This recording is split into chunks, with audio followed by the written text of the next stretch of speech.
இன்றைய நாளில் இயேசு கிறிஸ்து நமக்கு கொடுத்திருக்க வார்த்தை ஆதியாகமம் 26ஆம் அதிகாரம் 3வது வசனம். அப்படிலாம் சேர்ந்து வாசிக்கலாம். நான் உன்னோடு கூட இருந்து உன்னை ஆசிர்வதிப்பேன். ஆமேன், ஹல்லேலூயா. இந்த நாளில் இயேசு கிறிஸ்துவானவர் நமக்கு இந்த நாள் ஒரு ஆசீர்வாதமான ஒரு வார்த்தையை கொடுக்குறாங்க.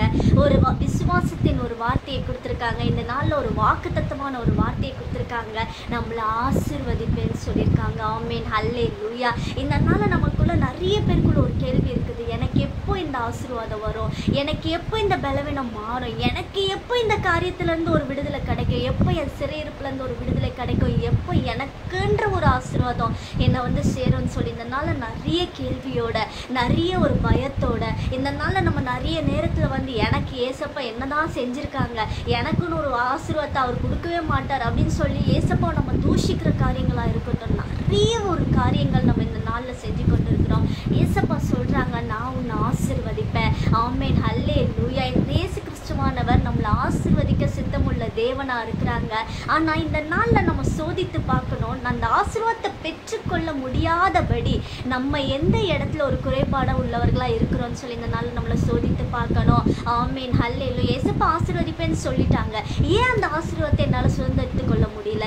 ஏன் இந்த ஆசீர்வாதம் இத்தனை நாளாக எனக்கு தடைப்பட்டு இருக்கு அப்படின்னு சொல்லி நம்ம இந்த நாளில் சோதிக்கணும், செபிக்கணும், அதை கேட்டு தெரிஞ்சுக்கொள்ளணும். நம்ம ஏதோ ஒரு இடத்துல ஒரு குறைப்பட்டவர்களாக நம்ம காணப்படலாம். ஏசப்பாவோட ஆசீர்வாதத்தை, அவர் கொடுக்குற ஆசீர்வாதத்தை தரித்து கொள்ள முடியாதபடி ஏதோ ஒரு இடத்துல நம்ம அவருக்கு பிரியமில்லாத காரியங்கள் செய்கிற காரியங்களாக இருக்கட்டும், இல்லை ஏதோ ஒரு பாவங்களாக இருக்கட்டும், ஏதோ ஒரு இடத்துல நம்ம ஏதோ செஞ்சு கொண்டு இருக்கணும். நம்ம அதை முதல்ல நம்மளோட குறைவுகளை நம்ம நிறைவாய் மாற்றணும். நம்ம குறைவு எல்லாத்தையும் மாற்றும் போது, நம்ம குறைவெல்லாம் மாறும்போது அந்த நிறைவான ஒரு ஆசீர்வாதம் நமக்குள்ள வரும்.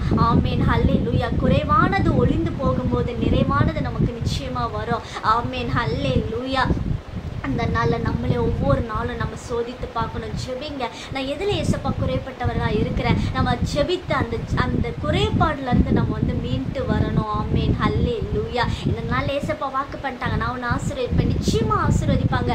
சில காரியங்கள் தாமதிக்கலாம். ஏசப்போட சித்தம் அந்த ஒரு காரியம் இந்த நாளில் நடக்கும்போது அதுக்கான ஒரு காரியங்கள் வேறையாக இருக்கும், அதுக்கான ஒரு சிச்சுவேஷன் வேறையாக இருக்கும். ஆனால் அதே காரியம் கொஞ்ச நாள் கழித்து நடக்கும்போது அவருடைய மகிமை மிகவும் அதிகமாக இருக்கலாம், அதோட ஆசீர்வாதம் மிகவும் ஒரு வெளிப்பாடாக இருக்கலாம், அவருடைய நாமம் மகிமைப்படும்படியாக ஒரு ஆசீர்வாதமாக இருக்கலாம். அதுக்காக கூட ஒரு காலதாமதம் இருக்கலாம். ஆமேன், ஹல்லேலூயா. ஆனால் ஏசப்பா ஆசீர்வதிப்பேன்னு சொல்லியிருக்காங்க. அந்த ஒவ்வொரு காரியத்தில் நம்ம அதுக்காக காத்திருக்கணும், விசுவாசத்தோட தரித்து கொண்டு இருக்கணும். நம்ம எதுலையோ ஒரு குறைபாடோட இருக்கிறோம், ஏதோ ஒரு பாவம் செஞ்சுட்டு இருக்கணும், அந்த பாவத்தை விட்டுட்டு அந்த ஆசீர்வாதத்தை நம்ம தரித்து கொள்ளும்படியாக ஏசப்பா பாதத்தில் விழுந்து கிடப்போம். ஆமேன், ஹல்லேலூயா. இந்த நாள் ஏசப்பா இந்த வார்த்தை கொடுத்ததுக்கு நன்றி சொல்லி அப்படி சிறிய முடிக்கல கண்ண முடிச்சு விக்கலாம். ஸ்தோத்திரம் அப்பா, அன்பின் தகப்பனே, நேசகுமாரே, இந்த நாள் எங்களை ஆசீர்வதிப்பேன்னு வாக்கு பண்ணியிருக்கீங்க.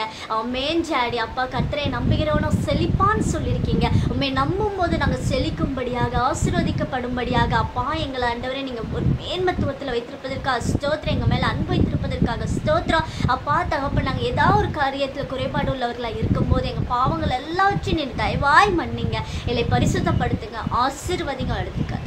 பிரேஸ் கிறிஸ்து நாமத்தினால் ஜெபிக்கிறேன் நல்ல பிதாவே. ஆமேன். எல்லாருக்கும் பிரேஸ் லார்ட்.